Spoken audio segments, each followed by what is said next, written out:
Hello, and welcome to this edition of Elevating Voices for Long-Lasting Change, a space where AFSP convenes leading experts in mental health and suicide prevention from diverse communities, including lived experience expertise, to help elevate voices, improve public understanding of their range of experiences, and support their unique needs. I'm your host, Vic Armstrong, and today I'm joined by three outstanding leaders in the mental health field whose focus happens to be on providing resources specifically for the Black and African American community. My first guest is Takia Blackman, an award-winning peer recovery specialist, social entrepreneur, and suicide attempt survivor dedicated to mental health equity. She's the founder of the Mental Health Empowerment Agency and executive director, co-founder of Black People Die by Suicide Too, a nonprofit focused on Black suicide prevention. We're also joined by Lauren Carson, the executive director and founder of Black Girls Smile Incorporated, a nonprofit organization dedicated to promoting positive mental health, education resources, and support for Black women and girls. Our final guest is Dr. Nadia Monique Johnson, an innovative DEI consultant, speaker, mental health advocate, and educator with over 20 years of experience as a diversity trainer, mental health nonprofit founder and leader, and university instructor. She's also the founder of the Black Women's Mental Health Institute, a national nonprofit organization dedicated to building awareness of and support for the mental and holistic well-being of Black women and girls. Thank you all so much for being with us today. Thank you for having us. So I'd really like to start by having each of you talk a little bit about what brought you to this work. I mean, clearly you are doing some really amazing things in this space.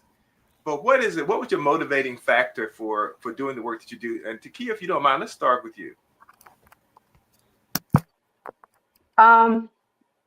What really led me to starting specifically or co-founding Black People Die by Suicide Too was seeing that there were a few mental health organizations or quite a few mental health organizations that were focusing on Black mental health, Black mental wellness.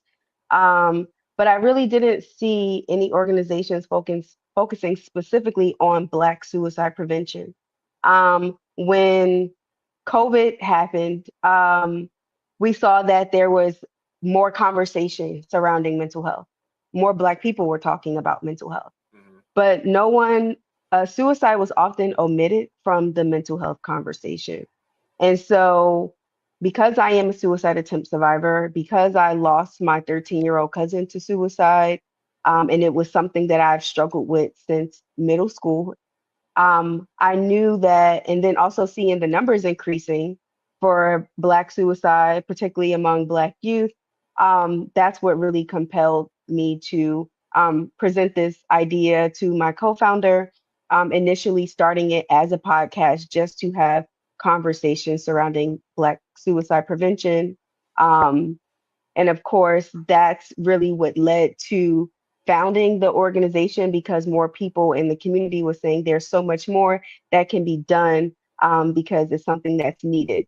And so from there, that's when we started seeing that more people was willing to talk about it, through our support groups, community events that we would have. And so that's really what led me to wanting to have the organization. I think even the fact that you call it Black People Die by Suicide Too speaks to the fact that it is oftentimes there's a myth even among folks in the Black community that suicide is not a Black problem. And I think the fact that you're shining a light on the fact that it is a problem in the Black community is both beneficial to the community, but it's also sad in the sense that you have to say Black people die by suicide too, because it's not something we acknowledge. Can you also just speak for a moment about, because you mentioned that you were a suicide attempt survivor yourself. Can you talk a little bit about what that experience was like and having to navigate the system also as a Black female?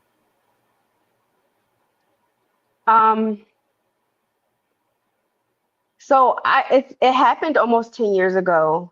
And during that time, I believe I had just graduated with my master's. 6 months prior to that, my 13-year-old cousin, died by suicide. And I know during that time, it felt like challenges from my childhood, so some unresolved childhood trauma and transitioning. So at that time, I think I was maybe about 24, 25. At that time, I felt like I was having a difficult time transitioning into, I guess, adulthood. That was still that early 20s. And it seemed like my present and my past was colliding. So there, I have witnessed, my mom be verbally and physically abused. My dad was in and out of prison, and those issues were never really resolved. And I have always been a child who has been an overachiever, being involved in the arts. And so me, I think I had at the time, even just pursuing my education, I used all of those things, I guess, to look in retrospect, thinking about it, thinking that if I was successful, if I had all this education, somehow all that stuff that happened to me as a child, that really, it wouldn't really bother me. But it came bubbling over to the surface at that time. And I just felt like things would never get better. And that's when I had my attempt. I reached out to a friend and told her, it would be so much better if I wasn't here. Um, and I had taken some substances and hoped that I would just, go in my sleep. And I woke up at the time to the police officers and everyone at my apartment being transported to the hospital. And I remember when I was at the hospital, the psychiatrist told me, you have two options. Either we can commit you or you can commit yourself. Um, and I was really afraid at that time. I thought that I'm a millennial, so most we watched the movie Good Burger. That's what I thought the unit would look like. Um, and it was difficult in navigating it in the sense that um, I didn't, the providers that I was working with, they were all white. So I didn't really felt like they understood me. It wasn't until there was a Black woman who I believe was the director over the behavioral health unit. And she said, the reason you are here is because you haven't been doing a great job of taking care of your brain. If you had an issue with your heart, you would have to go see the cardiologist.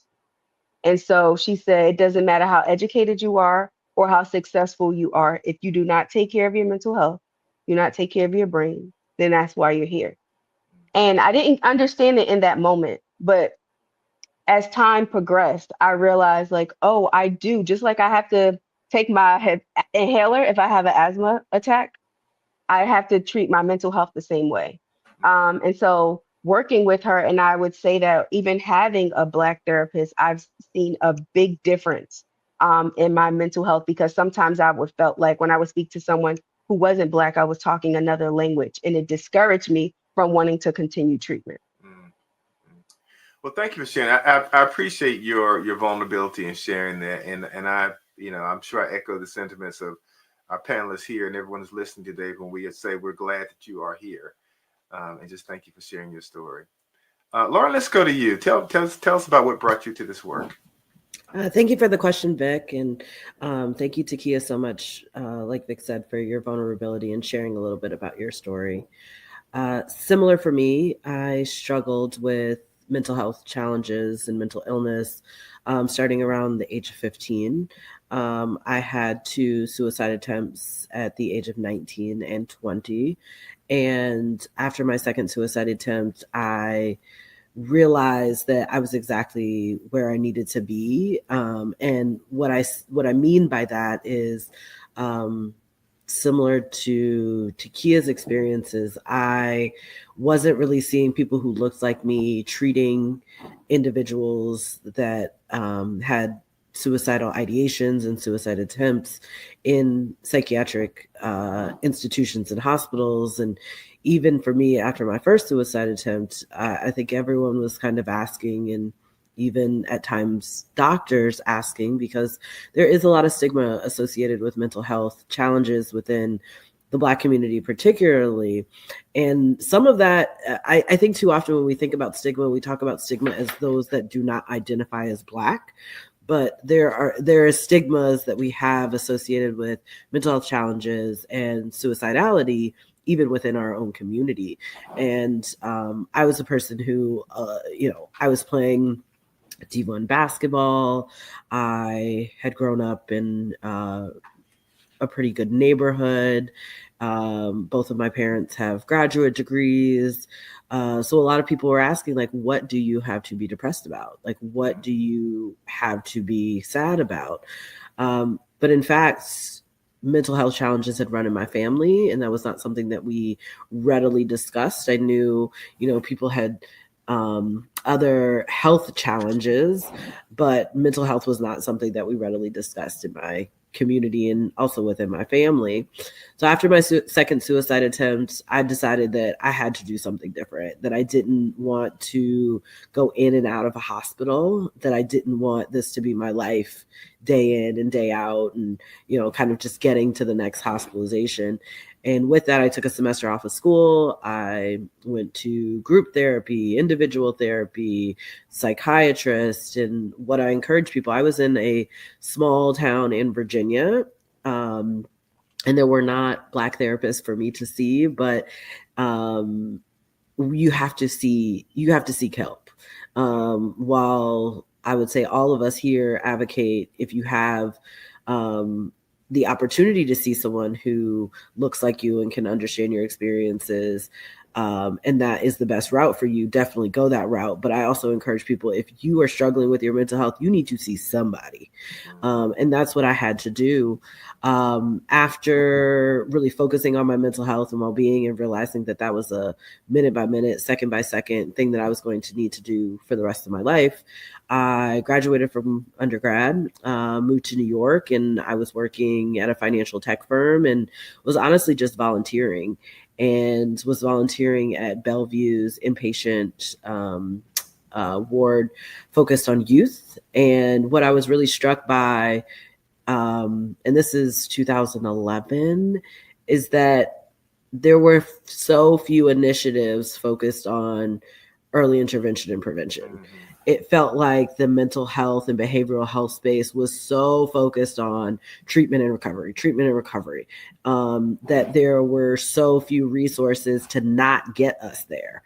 And recognizing that I was in a fortunate and very privileged situation, that my parents had means, that I had a community, I had people backing me to make sure that I had the resources and I had the support that I need, but recognizing that that is not the reality for a lot of Black youth, and particularly Black girls. Mm-hmm.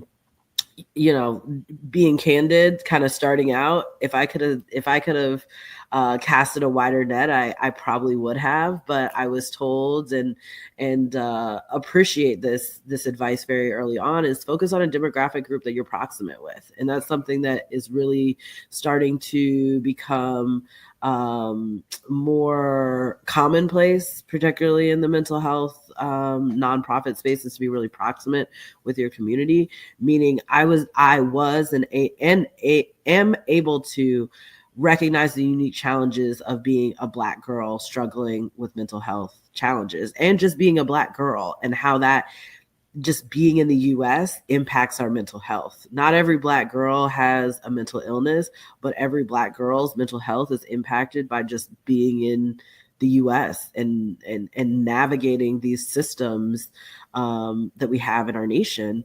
And that's really what I wanted to tackle. I wanted to focus on early intervention and prevention. I wanted to help little Black girls like myself not get to a place where you felt so alone that you attempted to take your own life, or the girls that have completed in taking their own life, or those that struggle with their mental health for decades.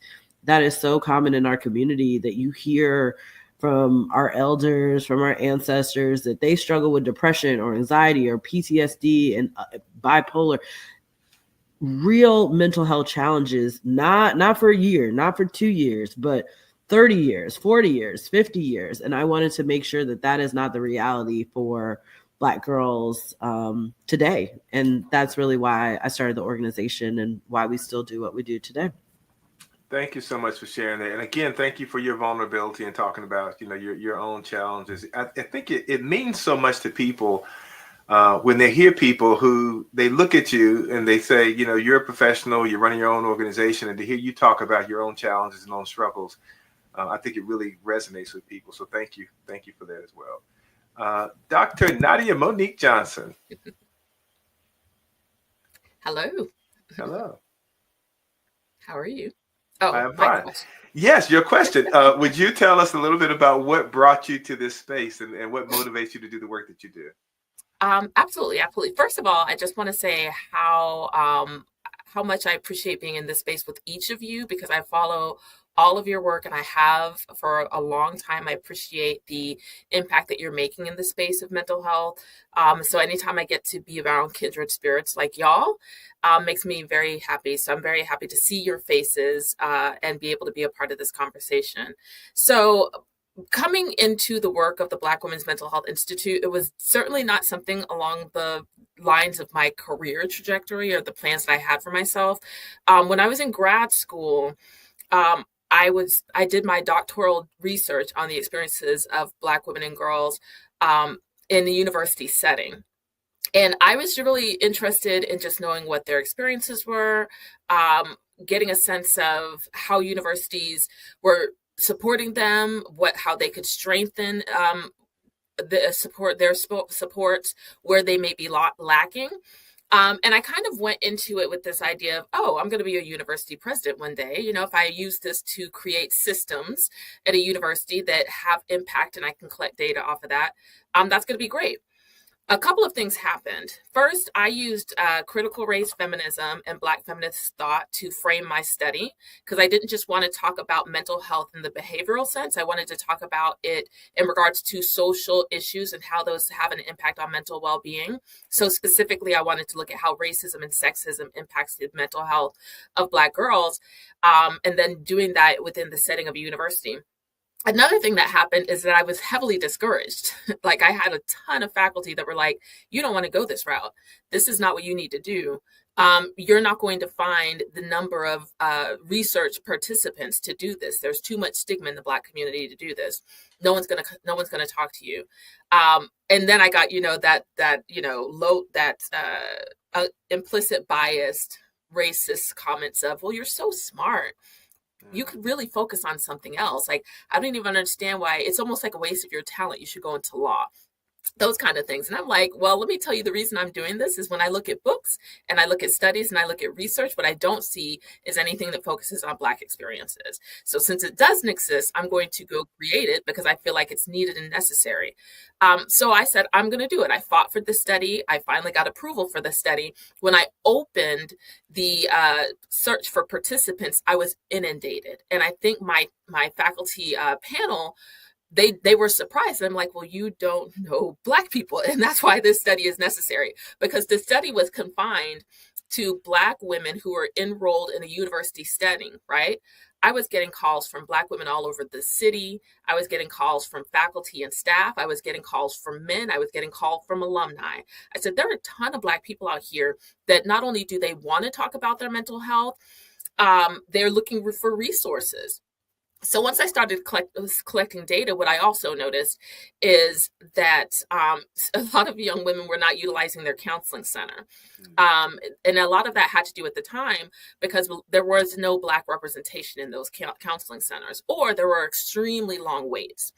But one director of a university, and I ended up having a really interesting conversation with her. She was the director of a counseling center. She said, look, I promise you, they won't come talk to us. And I did talk to her about how she had no representation, but she said, I'll tell you who they go talk to. And they directed me to a administrative assistant in another department. It was a Black woman who would sit there with them, cry with them, could make them cookies. The kids could come, and her office was like a respite from the challenges and the stresses of the university. She was essentially the almost like the dorm mom to all the Black women on that campus, and they went to her and not to the counseling center. So I was just like, okay, y'all see this as a problem, but y'all see this, but you don't see it as a problem and no one's doing anything. So I'm going to do my data. I'm going to do my research. Once I did my research and got all the findings and things that we kind of know, I think on this page are almost, to us, it seems like common sense, but for individuals who are not trained to understand Black experiences, and that's another thing I'm going to come back to, they can be completely blind to it. So I ended up taking that research, graduating, and then turning it into presentations and trainings. And then traveling around and talking to universities about how they could do a better job of supporting Black students. And I will say this, I started doing that on a voluntary basis. It wasn't until I started getting inundated with requests that I was like, oh, I'm going to start charging some folks for this. I mean, I'm going to be a consultant. How about that? What really led to the start of the organization is about 2 years after I finished that research, Karen Washington, who was a founder of a blog called For Brown Girls, very popular blog. We lost her to suicide. Then TT Branch, who was the co-founder of Miss Jessie's Hair Products, we lost her to suicide. And then Simone Battle, who was a singer. She was like on the one of the singing shows, right? The Voice, I think. And she didn't win, but she was very popular, had a very strong following, joined a girls group, recorded an album, was about to go on tour, and we lost her to suicide. Those were all within the same year. And so for me, I was like, whoa, wait a minute, what's going on here? And of course, they got media coverage like Essence, Huffington Post, different publications. I made the mistake. I say the mistake because I try to stay out of comments because I think comments sections online are very bad for your mental health. But I made the mistake of kind of going into the comments of one of the articles about Karen. And there was so many people were saying some of the things that you just said, Lauren.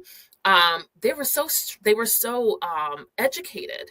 They were so beautiful. They were so successful. They had everything. What did they have to be sad about? What did they have to be upset about? They were weak.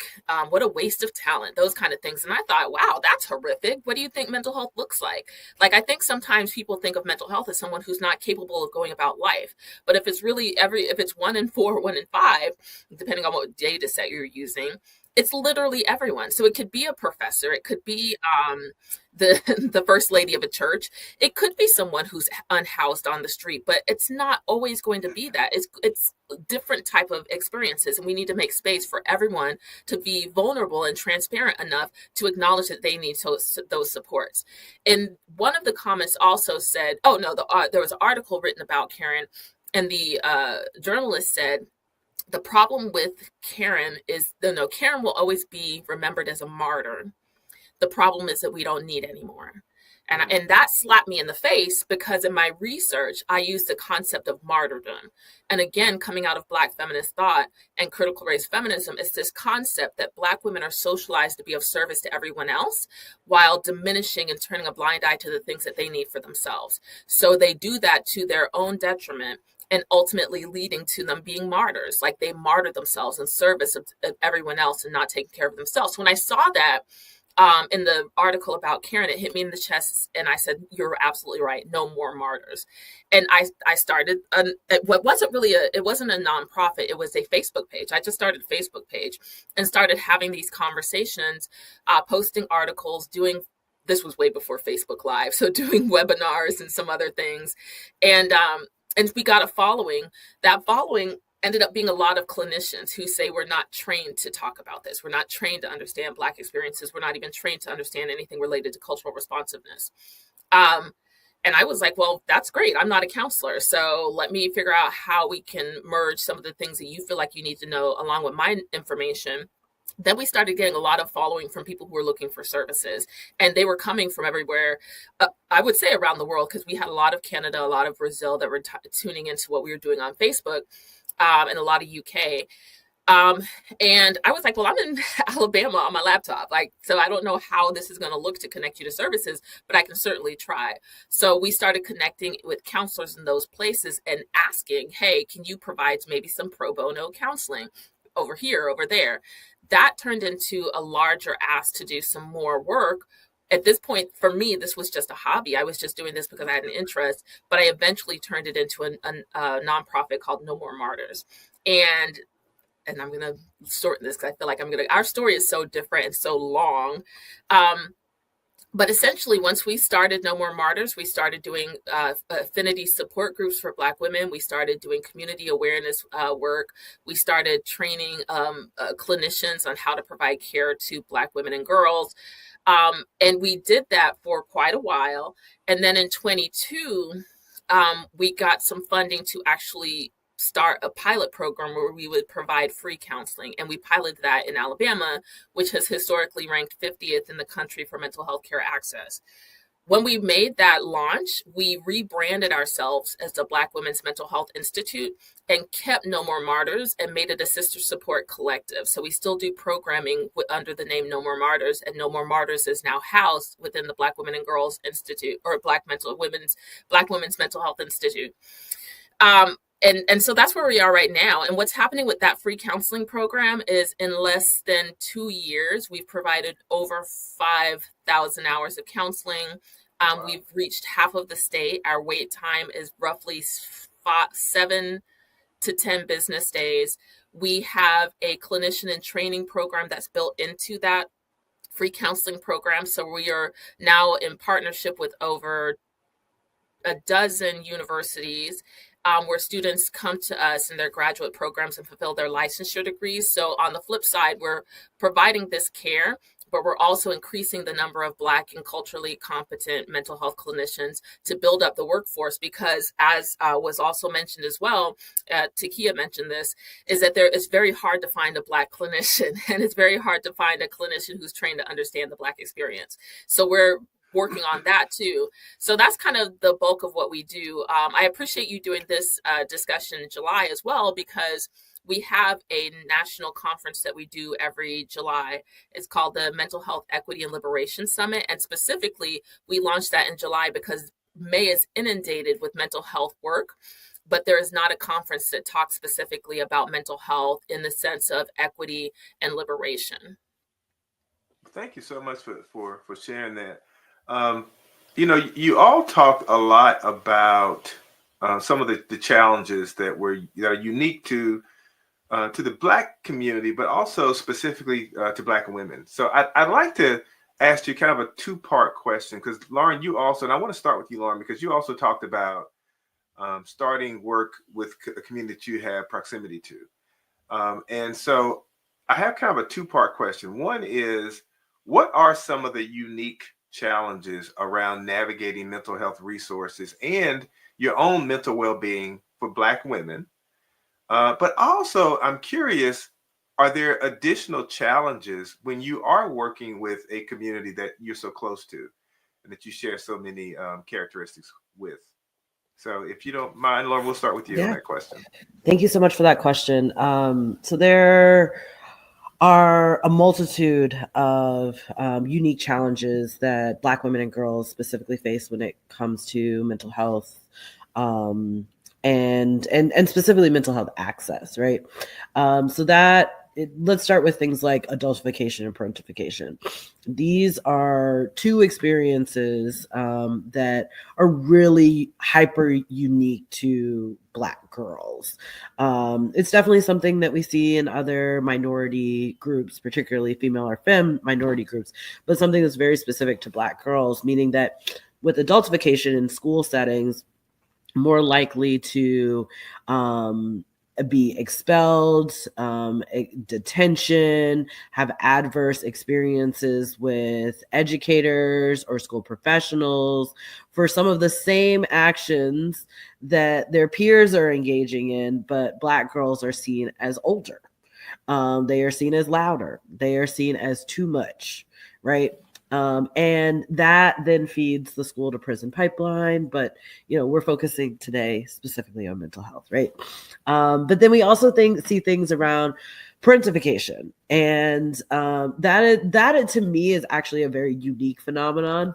And when we're talking about parentification, that means when children, and remember they are children, are thrust into parental or caregiver roles. And what's unique about this and why I think it's very interesting is I'm the oldest of four. I have always taken so much pride in being the older sister, and the one that, you know, I told stories with such pride that I was like 8 years old and I would walk my sister to school, right? Because my mom couldn't do it at the time. But in looking back on that, some of those experiences rob girls of their girlhood. I know even for me, like I will drive down the street and I will see little boys playing, but then I will see little girls that are kind of like taking care of the other children. And those are things, particularly as young people, that we have to find ways to make sure that we're not robbing girls of their girlhood. Because that is what happens too often. That then impacts your mental health. One of the things that Takia hit on that is actually a statistic that is different for Black girls and Black youth than other demographic groups is that high achieving, high performing Black women, Black girls are more likely to experience mental health issues than those that are not succeeding academically, in sports or things like that. It puts more pressure on us, right? And that is something that we don't always hone in on because, again, it's something so unique to Black women and Black girls. But these are the experiences. These are just 3 of the experiences kind of pulling out that really impact our mental health and well-being and need to have really nuanced and culturally responsive and gender sensitive conversations that feed into how you are taking care of yourself, how you are making sure that you show up for yourself before you show up for others. Because Black girls, you know, it's one of those courses, I don't know if we took it in our dreams or it just was kind of embedded in us, where we are very much taught to take care of others before we take care of ourselves. Yeah. Even when we move through the education system, even when we move into careers and jobs, if you want something done, everybody knows where you go. And, you know, again, a lot of us wear that as a sign of pride and we wear that as a badge of honor. But to what Dr. Nadia Monique Johnson mentioned, it also puts us in a predicament where we can start to become martyrs. Yeah. And it starts to be really detrimental on our physical health and also our mental health. Another statistics that's really unique for Black women and girls is we are more likely to have what's called psychosomatic symptoms.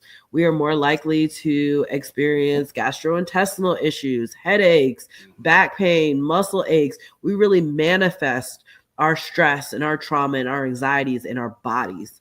And what makes that difficult is, one, we are not taught to do body scans and to check in on ourselves and make sure that we're really assessing, oh, I got a headache today. You know, what is going on in my life that I may need to address? What is my body trying to tell me about my stress levels or my sleep or my anxiety? But also when we go into the healthcare system is then trying to treat those things. And then again, that kind of snowballs. And I'm sure you guys know where I'm also going with the way in which the healthcare system interacts with Black girls and Black women continues to be some of the most adverse statistics that we have in the US.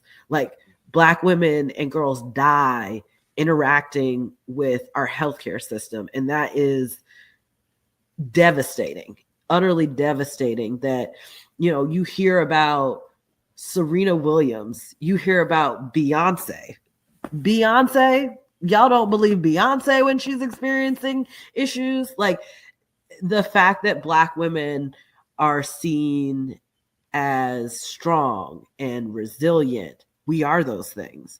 But we also are soft and we are also in need of care and concern. And we don't always need to be the person that someone comes to when they need things done.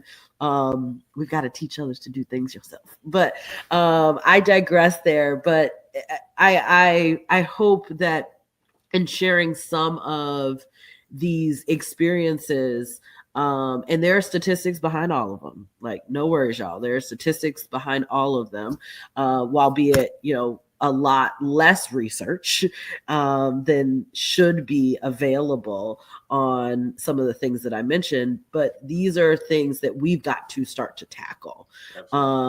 These are things that are ensuring that Black women and girls are not experiencing their fullest lives and the joy and the rest that we are so deserving of. And I think to your second question about being proximate, it's hard because it's a superpower, but it also can be an Achilles heel, because too often we have been there, we have seen that, but we also have to, when we are proximate leaders, when we are proximate to the work, making sure that we understand that just because we had an experience, that doesn't mean that it's someone else's experience. And that we also have to make sure that we are staying really responsive to the needs of our community.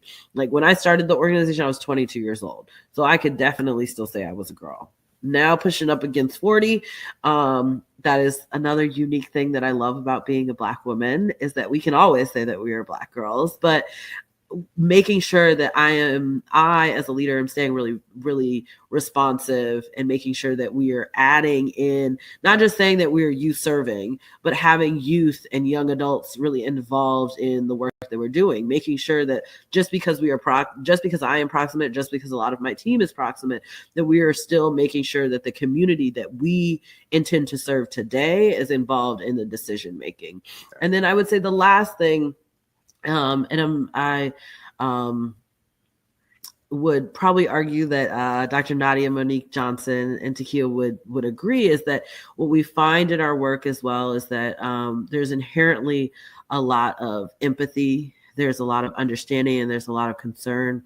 And for us, we are going at it focused on mental health, but there's so many other systems and challenges that our communities have, and a lot of needs that our communities have. So it's really trying to find that balance between, like, this is our mission, but recognizing like we can't do some of this work without making sure that our people are housed, that they have nutritional food, that they are in safe environments, and recognizing that at times, even though we're coming at it from a mental health lens and focus, that we have to step into those roles or find community partners that can step up for them as well. So, thank you so much for that question. Yeah, what's I think fascinating to me is even as I hear you talk about the issues and solutions to the issues, and you talk about the way that Black women have been socialized and the way you approach issues, there's so much empathy in the way that you talk about addressing the situation, addressing the population. And you still kind of almost come back to that, that caretaker role, because, and the beauty of it is it allows you to see more broadly those social drivers, those needs, that it's not just the mental well-being, but things that impact mental well-being include things like housing and food security and things like that. And all of those things play so much into our mental well-being. So thank you for that. I want to pivot just a little bit. Takia, you and I met maybe a year and a half, maybe 2 years ago now. And I remember in our conversation, you were telling me about your podcast, Black People Die by Suicide Too. And it immediately struck me. And I know we at that time said, okay, we got to keep in touch and we got to have we got to have more conversation. But it was so, it was just so striking to me that here was this young Black female who has a podcast designed by Black people for Black people around a topic that Black people really don't want to talk about. So I want to pose to you the question: why is it so important that we have resources that we can see ourselves in, that we have resources that mirror our cultural background and our makeup? Why does that matter? So it's interesting you asked that question, because two words immediately came to mind, and that was community healing. For Black people, we heal a lot through storytelling. That's how information is shared, passed down from generation to generation, the good, the bad, everything in between. Um, and the podcast was essentially just at first, before the organization, giving a platform for Black people to talk about suicide. That's just the first step, right? To acknowledge it, to say that it's happening to us. I remember when I came out of the hospital, I was in Maryland, and I went back to New Jersey to stay with my family for a little while. And I remember my cousin telling me, and sitting in the car, "You did that? That's a white people thing." Mm. And but that's not just my story. Other people have that similar story as well. And through that experience, we talked to clinicians who have lost that influence why they became clinicians because they lost a loved one to suicide. Clinicians who talked about their own struggles with surviving a suicide attempt. Um, Talked to a little girl who was 8 years old and interviewed her and her mom talking about navigating the challenges, and the 8-year-old Black little girl talking about her struggles and how that impacts her schoolwork. So we were seeing that there were not, and we know the podcast industry is saturated, right? It's a lot of different podcasts. But we were not even seeing that there were podcasts dedicated to talking about Black suicide prevention as well. And so then people were saying, I knew that this was something that, my mom or whoever was struggling with, but I wasn't sure how to help them. So now that we're having the conversation, now we're talking about, okay, what are the resources that are actually available so that people can get the support that they need, to expose people to in the Black community to say, like, there are people who have even emailed and said, like, I can't listen to this podcast around, my loved ones, but like I'll find myself listening to it alone just because it help me to feel like I'm not alone. And knowing that, oh, now they're being exposed to not just having the conversations, but they're seeing that there are other people who are going through this. We're interviewing Black clinicians, so they see like, oh, there are Black clinicians. We're highlighting, there's a segment on the podcast that's called Spotlight, where we highlight individuals who have died by suicide, to make sure that we're still keeping their name and their memory and their legacy alive. And so through that, we know that storytelling really does save lives. And also realizing that clinicians cannot shoulder the work alone. The work is much too grand. We know that there's a shortage of clinicians overall, not just Black clinicians.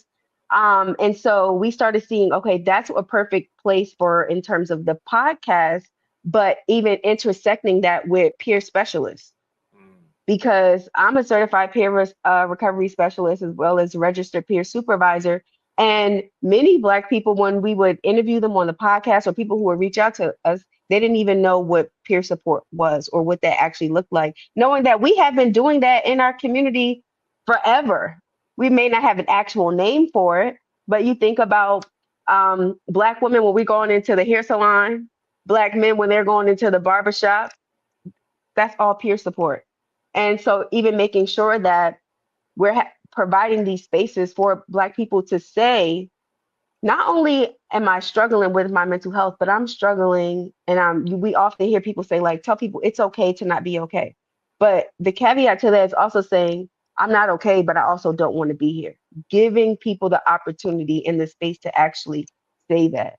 And so that's really what some of the things that we have been learning through the podcast, and now in the organization, where there are people who are talking about it, not just in terms of Black suicide as an issue in the States, but globally.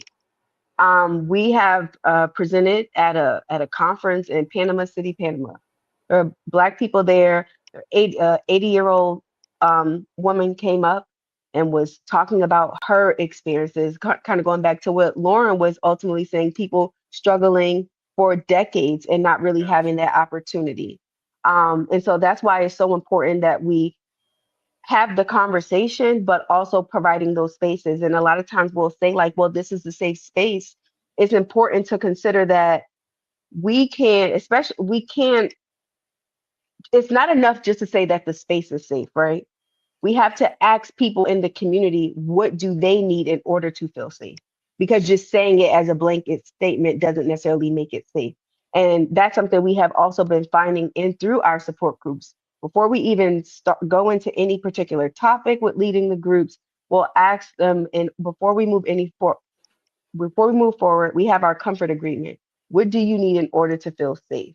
Um, and people have said things like, "This is the first time in my life I felt reaffirmed. This is the first time in my life I felt safe. This organization is a lifeline for me. I look forward to the events or the support groups that you're having because they help to keep me here." And that is essentially when we're talking about peer support, community healing, and storytelling that are really great foundations for us in the Black community outside of just the clinical work. And I think it's important that we, you know, Black people and just people in general understand that therapy and medication, yes, they help, they're great. But to Lauren's point and also Dr. Johnson's point, there's so much more when we're talking about Black healing, Black wellness, and what does community healing look like? Because at the end of the day, we cannot heal in isolation. We need community. Yeah.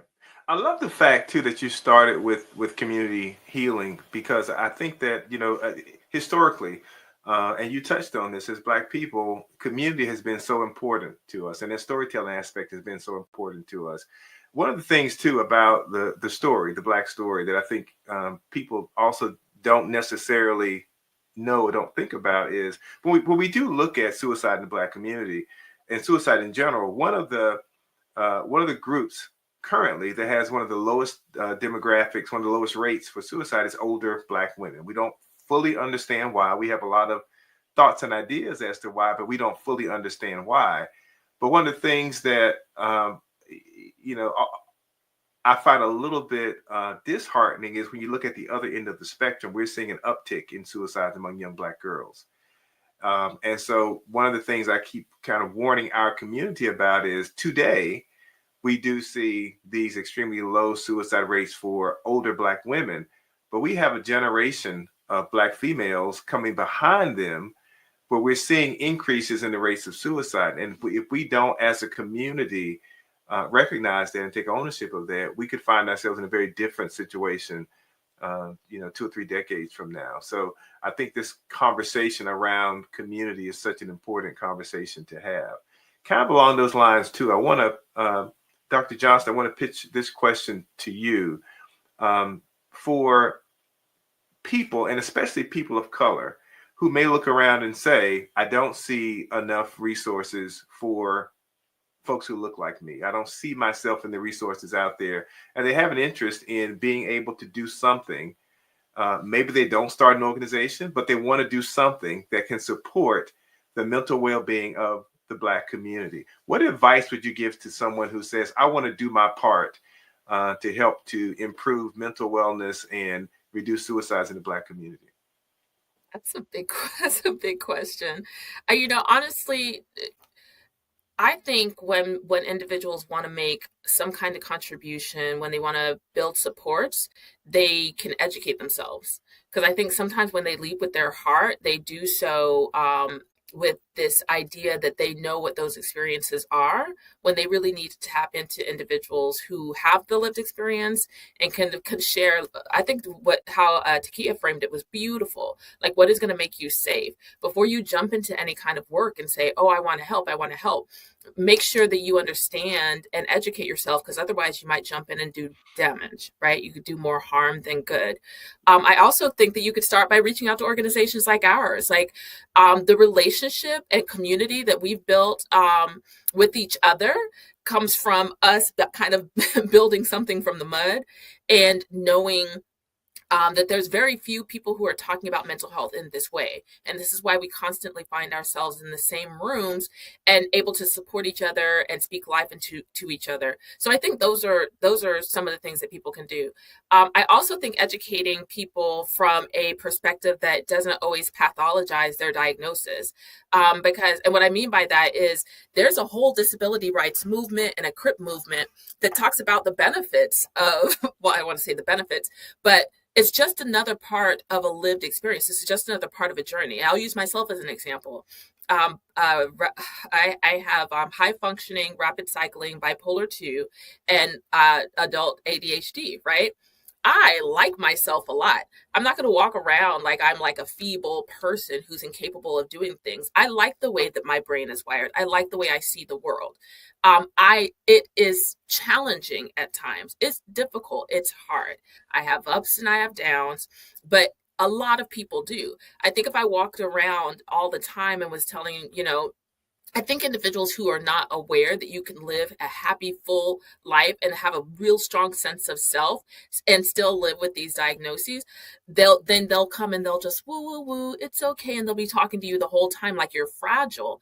Every human being is fragile. Every human being has to manage mental health. It's only a few of us that have to manage what is considered a diagnosed mental illness. Mm-hmm. I think if you approach it in that way, then you could talk about mental health in general for everyone because it's important for everyone, and then start to learn what the unique experiences are of those who have a diagnosis.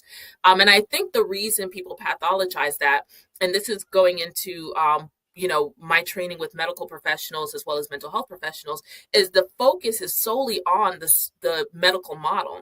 And the medical model is only concerned about identifying symptoms and diagnosing them. It doesn't pay any attention to the personhood.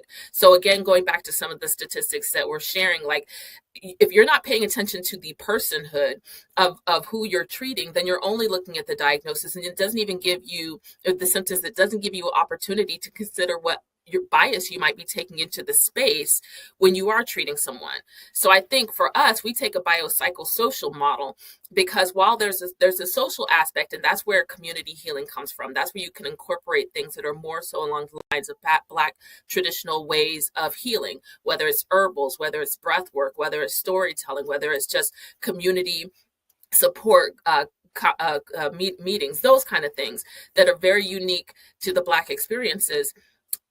That's important, but there's also the medical model, right? Because some things absolutely do need medication, and you don't want to dismiss that. We always talk about using those things hand in hand. And then on the flip side with our work, some of what Lauren was mentioning too is we look at the larger picture of what's going on. We know that racism, sexism, classism, homophobia, ableism, ageism, we know all of those things have a negative impact on mental health. But we also know that a lot of those things are systemically a part of our society, right?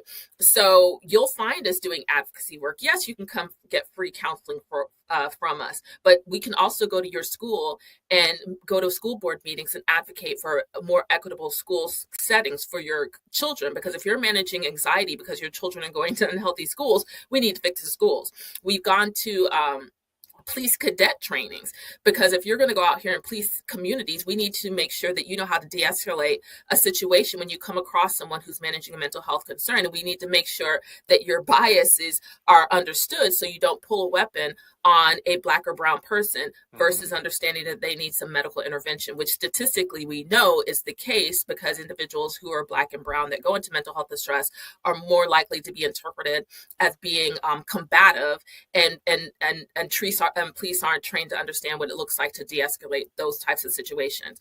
If it looks like again unhoused, like what does it look like for someone who is unhoused to be understood, seen, treated, and connected to services, not just pointed to a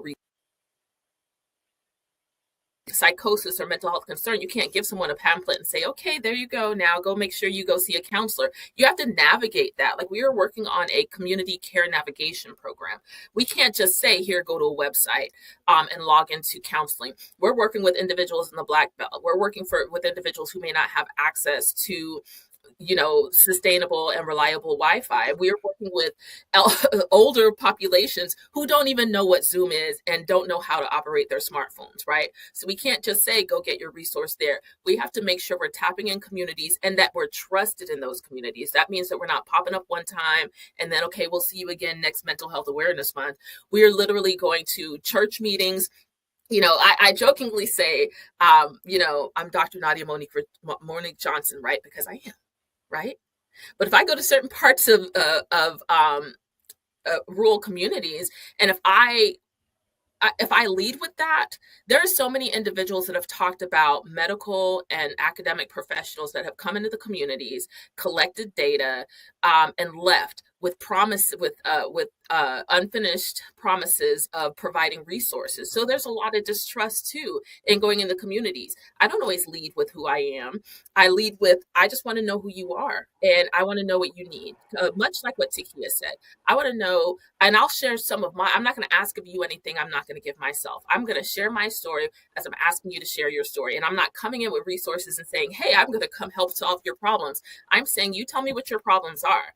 Okay, what have you been doing to manage those problems? Okay, what kind of supports do you need to build that up in a different way and to sustain the work that you're already doing in your community? Okay, great. Now let me tell you what we offer. And do you think any of these things can be beneficial to the work that you're doing? Could you benefit from? We support you in setting up a free counseling program in your community. What kind of counselors are you looking for? Maybe you'd be better suited for a community group. Would you want to do the community group out of your church basement? Because that's how we started doing community groups. So I say all that to say, if someone wants to help, educate yourself. Make sure you're prepared to work collaboratively. If you don't know what you don't know, or you don't even know where to start, come to the people who know, right? Our organizations are very easy to contact.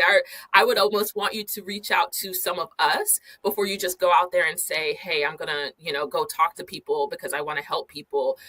I think we are very good at framing things and educating people and even working collaboratively with people.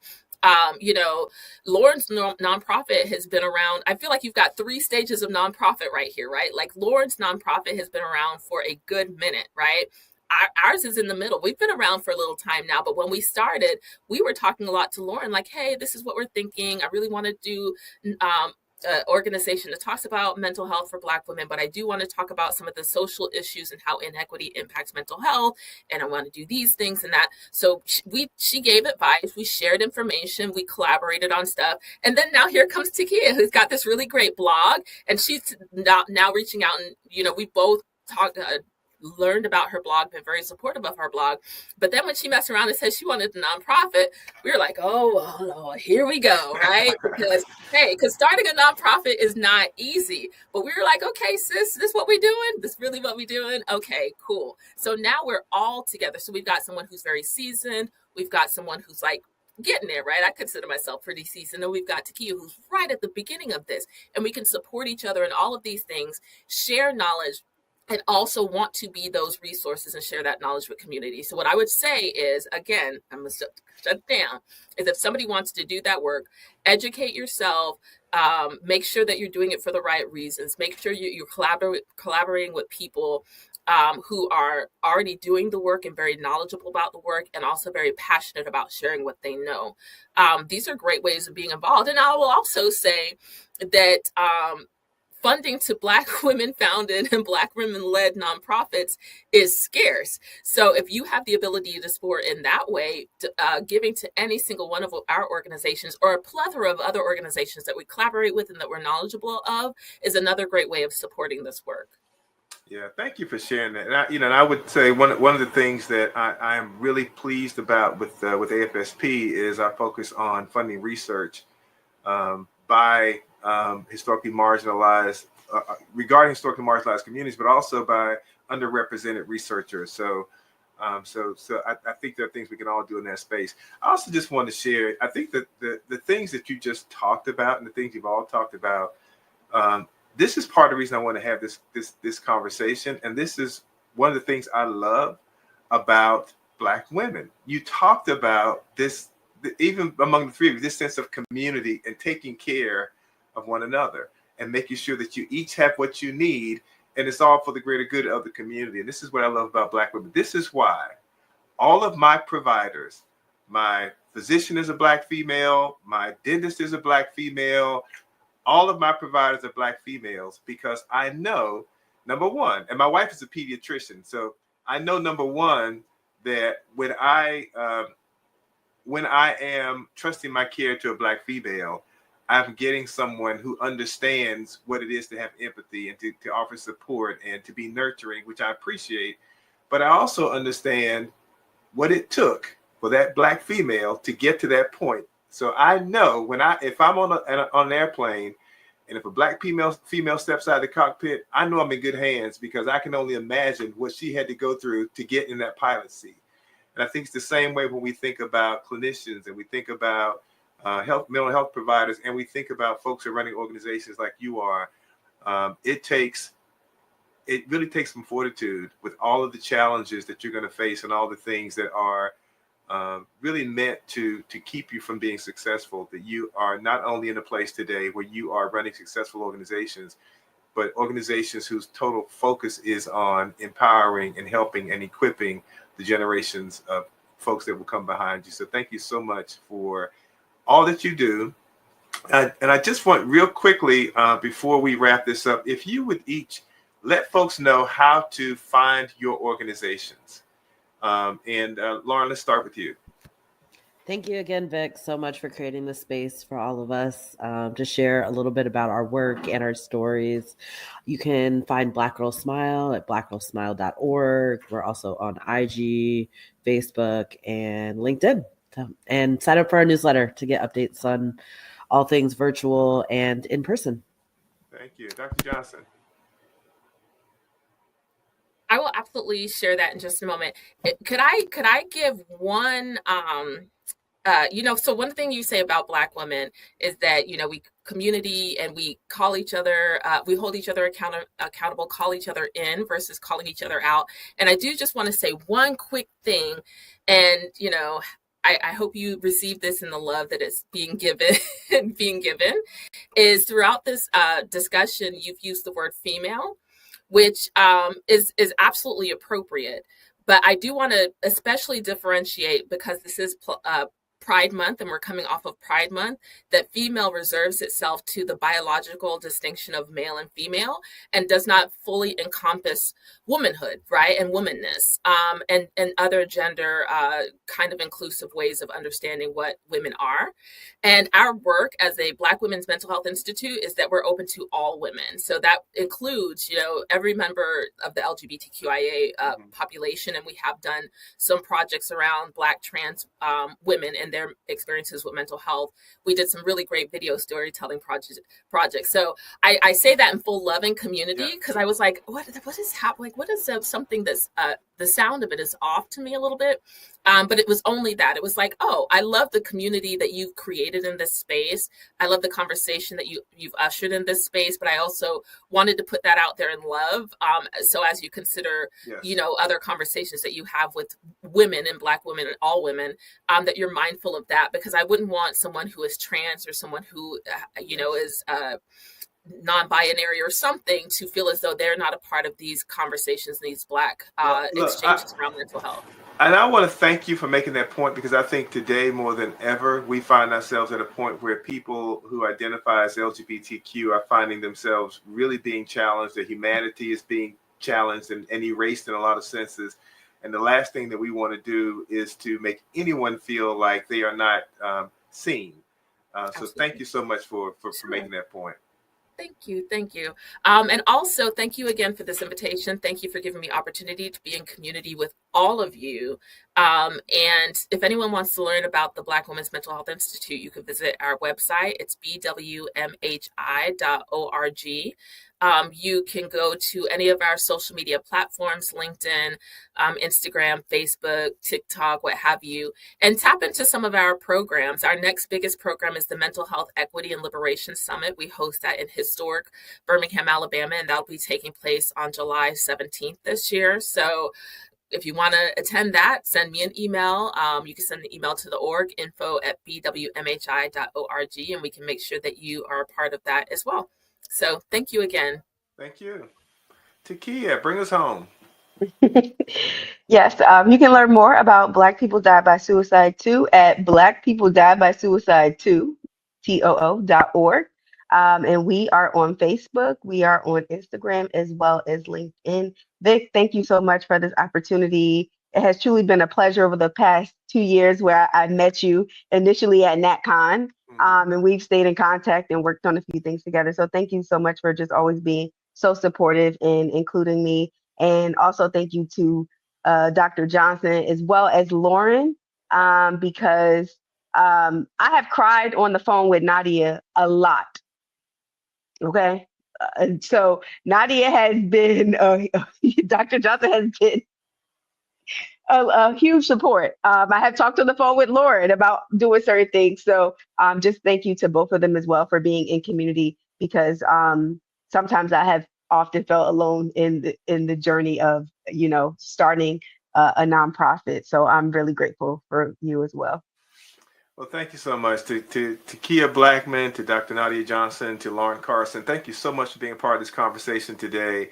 And thank you to everyone who joined from our audience to be a part of this with us today. And I just want to, as always, remind everyone out there that if you are living with mental health challenges, get support. And if you or someone you know are in crisis, you can simply call or text 988 to be connected to a trained counselor who can connect you with the help, with the services, with the support you need when you need it most, because you matter. Your life matters. Your pain matters. And we want you to be here tomorrow and every day after that.